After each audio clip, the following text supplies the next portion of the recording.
जय Hind students, welcome back to Archana Sharma learning academy.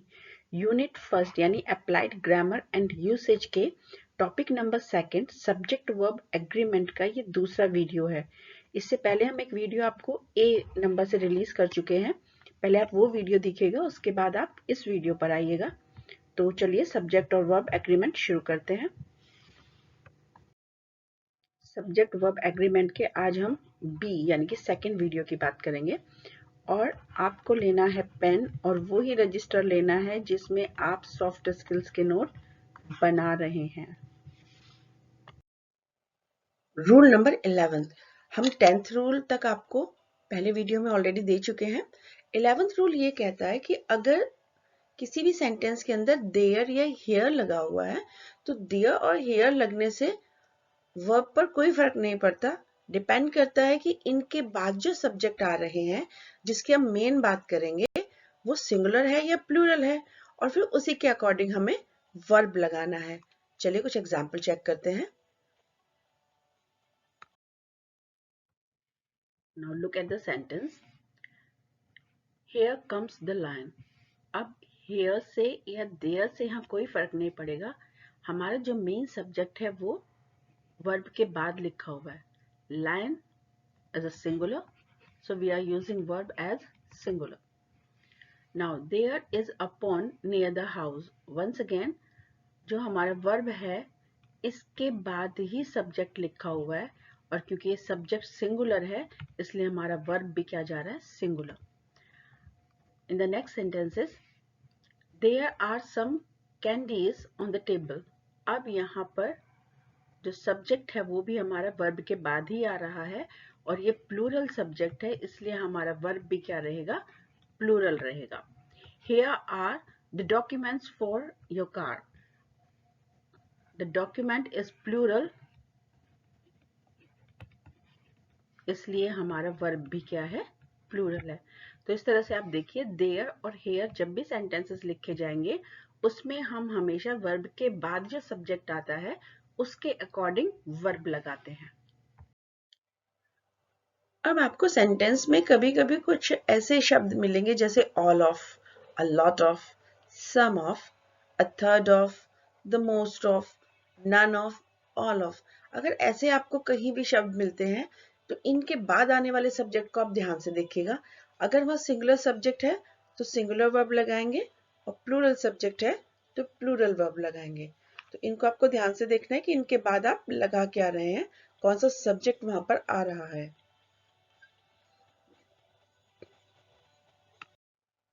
Example check कर लेते हैं। All of the chicken is gone. यहाँ पर जो चिकन है वो खाने के लिए कह रहा है, वो जो डिश होती है उसके लिए। तो यहाँ पर इसके साथ इज आ गया क्योंकि ये सिंगुलर चिकन है तो वर्ब भी सिंगुलर आएगा, इज। सेकेंड सेंटेंस चेक करते हैं। All of the chickens are gone. अब यहाँ पर जो चिकन है वो चूजे हैं, छोटे वाले। तो फिर क्योंकि वो प्लूरल है तो फिर हमने यहाँ पर आर को भी प्लूरल लगाया है। सेकेंड सेंटेंस चेक कर लेते हैं। A third of the village has been slept. यानी 1/3 गांव सो रहा है। Village is singular, so the verb is singular. A third of the people are unemployed. अब यहाँ people क्योंकि plural है तो इसके साथ यहाँ पर verb भी plural आ जाएगा। इसी तरह से आप बाकी सारे sentences को भी चेक करेंगे तो आप पाएंगे कि अगर singular subject है तो सिंगुलर वर्ब आएगा और प्लूरल सब्जेक्ट है तो प्लूरल वर्ब आएगा। It's quite simple. अब रूल नंबर 13 हमारा क्या कहता है। रूल नंबर 13 हमसे कहता है अगर डिस्टेंस को बताने में, पीरियड ऑफ टाइम को बताने में या फिर सम ऑफ मनी को बताने में हम उसको सिंगुलर की तरह ट्रीट करते हैं, यानी हम उसको एक सम के रूप में देखते हैं, तो वहां भी हमारा सिंगुलर वर्ब भी आता है। ये थोड़ा सा कंफ्यूजन में आप रहेंगे इसे करते वक्त, लेकिन आप एग्जाम्पल्स चेक करिए तो उसके बाद आपके लिए ये थोड़ा सा इजी हो जाएगा। 3 माइल्स। आप देखिए माइल्स देखने में हमें कैसा लग रहा है कि ये तो भाई बड़ा प्लूरल है ये तो फिर इसके साथ इज क्यों आ गया। इज इसके साथ इसलिए आ गया कि हम आपसे बात कर रहे हैं 3 miles is too far to walk on foot. हम दूरी की बात कर रहे हैं। यहाँ पर ना कि हम 3 मील्स की बात कर रहे हैं। हम कह रहे हैं 3 मील की जो दूरी है पैदल चलने के लिए बहुत ज्यादा है, तो हम वहाँ दूरी की बात कर रहे हैं। इट्स अ सिंगुलर आइडिया, इसलिए हम यहाँ पर इज लगा रहे हैं। 5 years is the maximum sentence for that offense, यानी ये जो आपने जुर्म किया है इसके लिए ज्यादा से ज्यादा 5 साल की आपको सजा मिलेगी। तो यहाँ पे 5 सालों की बात नहीं कर रहे हैं, 5 साल की सजा की बात कर रहे हैं। सेंटेंस मीन्स सजा। $10 is the high price to pay, यहाँ $10 लिखा है, लेकिन हम बात कर रहे हैं प्राइस की, यानी ये बहुत बड़ी कीमत है, और कीमत अनकाउंटेबल नाउन में आता है, तो फिर यहाँ पर ये आइडिया हमें किसका दे रहा है? सिंगुलर का। और अगर आइडिया सिंगुलर का है तो वर्ब भी तो सिंगुलर ही होगी ना। तो इस तरीके से आपको बहुत सतर्क रहना है सब्जेक्ट वर्ब एग्रीमेंट में। देखने में कुछ लगता है, लेकिन आपको रियल आइडिया पता करना है, और धीरे धीरे आप इस चीज को समझ रहे हैं। Now, rule number 14।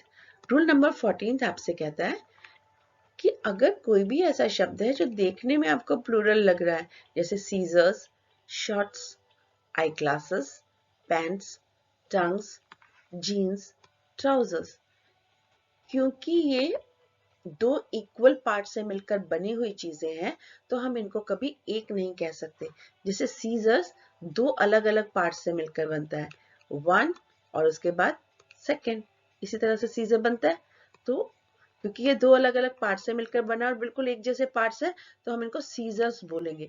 बेशक कैंची एक है हिंदी में अगर हम बोल रहे हैं, लेकिन प्लूरल में इसको हमेशा आपको प्लूरल वर्ब के साथ यूज करना पड़ेगा। सॉरी, इंग्लिश में आप इसको प्लूरल वर्ब के साथ यूज करेंगे। ऐसे ही जीन्स, हम पहनते तो जीन्स है, हम उसको जीन्स क्यों कह रहे हैं, जीन क्यों नहीं कह रहे हैं? क्योंकि जीन्स भी तो आप देखिए ना 2 इक्वल पार्ट से मिलकर बनता है, दिस इज योर जीन्स। ऐसे ही आपका ट्राउजर है, ये भी तो 2 इक्वल पार्ट से मिलकर बना हुआ है, इसलिए इनके बाद हमेशा प्लूरल वर्ब का यूज करेंगे।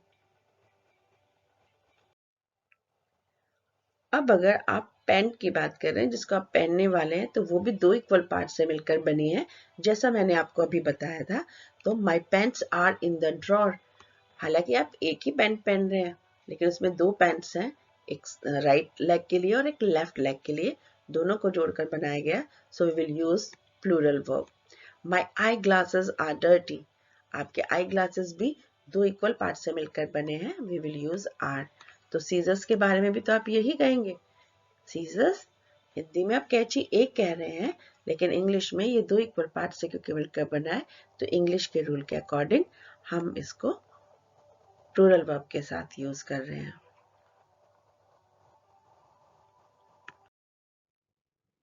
रूल नंबर 15 के according a pair of, a dozen of, a scores of, जब भी इस तरह के शब्द आएंगे उनके साथ आपको हमेशा प्लूरल सब्जेक्ट का यूज करना है, लेकिन वर्ब सिंगुलर ही आएगी, क्योंकि यहाँ पर आप अ पेयर, अ डजन या अ स्कोर्स की बात कर रहे हैं। SCORES, स्कोर्स मतलब होता है 10 वर्ष का जो समय होता है उसको स्कोर्स बोलते हैं। जैसे सेंचुरी होता है ना 100 का, इस तरीके से। तो प्लूरल सब्जेक्ट का आप यूज करेंगे, लेकिन उसके बावजूद भी आपको सिंगुलर वर्ब लगानी है प्लूरल सब्जेक्ट के बाद भी, according to a pair, a dozen, a score के according. Example, a pair of shoes is lying in the basket. अब आपने क्योंकि एक पेयर ऑफ शूज यानी एक जोड़ा जूते कह दिए हैं, तो वो हम अ पेयर यानी एक पेयर के अकॉर्डिंग उसके अनुसार हम यहाँ पर वर्ब ला रहे हैं, that is singular. A pair of cotton socks cost more than nylon socks. अब हमने क्योंकि यहाँ पे पेयर लगाया था, तो यहाँ पर हम सिंगुलर वर्ब का यूज कर रहे हैं। ऐसे ही एग्जाम्पल डजन्स वाला आप एक बार चेक करिए। Now it comes rule number 16। ये रूल आपसे कहता है कि अगर नन ऑफ द के बाद आप सिंगुलर सब्जेक्ट का यूज कर रहे हैं तो सिंगुलर वर्ब लगाइए, और अगर प्लूरल वर्ब का यूज कर रहे हैं तो प्लूरल वर्ब लगाइए। सो सिंपल, बस याद आपको रखना है none of the. None of the के लिए हमने दोनों तरह के सब्जेक्ट्स के साथ इनको सेंटेंस में प्रयोग किया हुआ है। None of the money, money क्योंकि यहाँ पर सिंगुलर है, uncountable, so we will use has यानी कि singular verb. None of the teachers, अब teachers क्योंकि plural है तो हम यहाँ पर लगा रहे हैं want, ये भी plural ही आएगा. None of the students, students दोबारा से plural है तो फिर यहाँ पर want ही आएगा. इस तरीके से आप none of the के बाद singular या plural subject को चेक करेंगे, फिर उसके अकॉर्डिंग आप verb लगाएंगे. रूल नंबर 17, ये थोड़ा सा मुझे भी बहुत कंफ्यूजन सा लगता था इसमें शुरू में, लेकिन आपको ये ध्यान देना है सिर्फ अ नंबर ऑफ और द नंबर ऑफ दोनों अलग अलग है, उसको हम एक साथ नहीं ले सकते हैं. अ नंबर ऑफ के साथ अगर प्लूरल सब्जेक्ट है तो प्लूरल वर्ब लगेगा. अ नंबर ऑफ के साथ अगर द नंबर ऑफ लिखा हुआ है और उसके बाद प्लूरल सब्जेक्ट है तो यहाँ आप ध्यान देंगे कि यहाँ पर सब वर्ब आपका सिंगुलर होगा. तो अ नंबर ऑफ और द नंबर ऑफ में बिल्कुल कंफ्यूज मत होइएगा. इसके एग्जांपल चेक कर लेते हैं. A number of dancers are coming to the party. अब हमने अ नंबर ऑफ लगाया है, यहाँ पर प्लूरल सब्जेक्ट्स आ रहे हैं तो यहाँ पर वर्ब भी कैसे आएंगे, प्लूरल आएंगे. अब अगर हम द का प्रयोग कर रहे हैं, द नंबर ऑफ डेज, तो डेज प्लूरल है लेकिन हम यहाँ पर इज का प्रयोग करेंगे क्योंकि यहाँ पर द नंबर ऑफ है, अ नंबर ऑफ नहीं है. The number of dancers coming to the party is 12. अब यहाँ पर हम द नंबर ऑफ का यूज कर रहे हैं तो डांसर्स के साथ हम क्या करेंगे, यहाँ पर इज लगाएंगे यानी सिंगुलर वर्ब लगेगा प्लूरल के साथ क्योंकि हम यहाँ पर द नंबर ऑफ का यूज कर रहे हैं. रूल नंबर 18, कभी कभी ऐसा होता है सेंटेंस में एडजेक्टिव्स नहीं होते हैं. अब अगर सेंटेंस में एडजेक्टिव्स नहीं होते हैं तो हमें उन एडजेक्टिव को देखकर ये पता करना होता है ये किसी एक की बात कर रहे हैं या बहुत सारे की बात कर रहे हैं. अगर सिंगुलर आइडिया आपको मिले तो सिंगुलर वर्ब लगाना है और प्लूरल आइडिया मिले तो प्लूरल. अब यहाँ पे लिखा हुआ है द पायस. द पायस मतलब वो लोग जो पवित्र होते हैं उनको यहाँ पे पायस कहा हुआ है. Are loved by God. तो हमें क्योंकि ये आइडिया है कि यहाँ पे सब लोगों की बात हो रही है तो हम यहाँ पर क्या करेंगे, आर का यूज करेंगे. यहाँ पर सब्जेक्ट का यूज नहीं हुआ है सेंटेंस में, हम सिर्फ एडजेक्टिव से देखकर वर्ब लगा रहे हैं, इस बात का आपको ध्यान रखना है. The industrious are always not successful. Industrious का मतलब होता है जो लोग बहुत मेहनती होते हैं, जो लगन से काम करते हैं. वो कह रहे हैं कभी कभी ऐसा होता है कि वो सक्सेसफुल ना हो, यानी हमेशा बहुत मेहनत करने वाले सक्सेसफुल नहीं भी हो पाते हैं. अब हम क्योंकि सभी एक पूरा उस कैटेगरी का बात कर रहे हैं जिसमें बहुत मेहनत करने वाले लोग आते हैं तो यहाँ पर हम प्लूरल वर्ब का यूज कर रहे हैं क्योंकि हम बहुत सारे लोगों की बात कर रहे हैं. अब यहाँ देखिए the best does not lack integrity. अब द बेस्ट का मतलब एक ही व्यक्ति तो होता है द बेस्ट, उसके लिए फिर हम यहाँ पर क्या कर रहे हैं, सिंगुलर वर्ब का यूज कर रहे हैं. तो हम एडजेक्टिव्स को देख रहे हैं, पायस, इंडस्ट्रियस, बेस्ट, और इसके अकॉर्डिंग फिर हम अपनी वर्ब लगा रहे हैं, इसके साथ यूज कर रहे हैं वर्ब.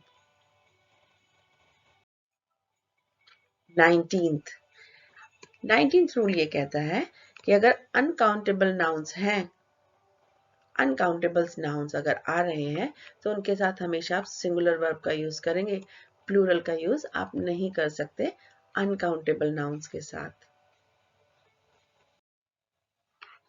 एजुकेशन अनकाउंटेबल है, आप इसका प्रयोग करिए. डायबिटीज अनकाउंटेबल है, सिंगुलर वर्ब का यूज होगा. इंफॉर्मेशन अनकाउंटेबल है, सिंगुलर वर्ब का आप यूज करेंगे. Now rule number 20th, earnings, goods, odds, surroundings, proceeds, contents, valuables. ये सारे जितने भी शब्द हैं इनके साथ प्लूरल वर्ब आएगा. आप देख सकते हैं प्रोसीड्स, अर्निंग्स, गुड्स. अभी हमने पीछे देखा है ये प्लूरल फॉर्म होती है और इस प्लूरल फॉर्म के बाद हमको प्लूरल वर्ब लगाना होता है. जनरली इन शब्दों के आपको सिंगुलर नहीं मिलेंगे, ये केवल प्लूरल फॉर्म में ही आपको मिलते हैं. Now how to get good marks in examination. Simple, आप सिलेबस नोट कर लीजिए जैसे मैंने सेकंड नंबर स्लाइड पर आपको दिया हुआ है. एक आप वीडियो देखिए, उसके बारे में नोट्स बनाइए. ब्लॉग पर जाकर प्रैक्टिस कीजिए और कॉपी पर प्रैक्टिस कीजिए और एक टॉपिक पर टिक लगा दीजिए। देखिए 100% में से 1% आपने कर लिया, यानी आपको कॉन्फिडेंस हो गया, और यही कॉन्फिडेंस आपको आपके एग्जामिनेशन में अच्छे मार्क्स दिलाएगा। So simple. Subject verb agreement की एक्सरसाइजेज आपको ब्लॉग पर बहुत सारी दी हुई हैं। आपको क्लिक करके फॉर्म भरना है। जैसे ही आप फॉर्म को सबमिट करेंगे, आपके मार्क्स कितने आए आपको ये भी पता चल जाएगा और सही आंसर्स भी पता चल जाएंगे। अब आपको अफिक्सेस पढ़ना है नेक्स्ट टॉपिक में। आप एक एक टॉपिक खत्म करते चल जाइए और उसका रिवीजन करते चले जाइए। आपको सॉफ्ट स्किल्स या ग्रामर की प्रैक्टिस के लिए आधा से 1 घंटे के बीच का समय ही लगाना है। आप एक दिन में बैठकर सारा ग्रामर कर लीजिए, कोई फायदा नहीं है। आप एक दिन करने के बाद 10 दिन के बाद ग्रामर करिए, कोई फायदा नहीं है। लगातार करिए इसको, चाहे आधा घंटा ही आपको करना पड़े, लेकिन कंटिन्यूटी बहुत जरूरी है इसके लिए। All the best from my side.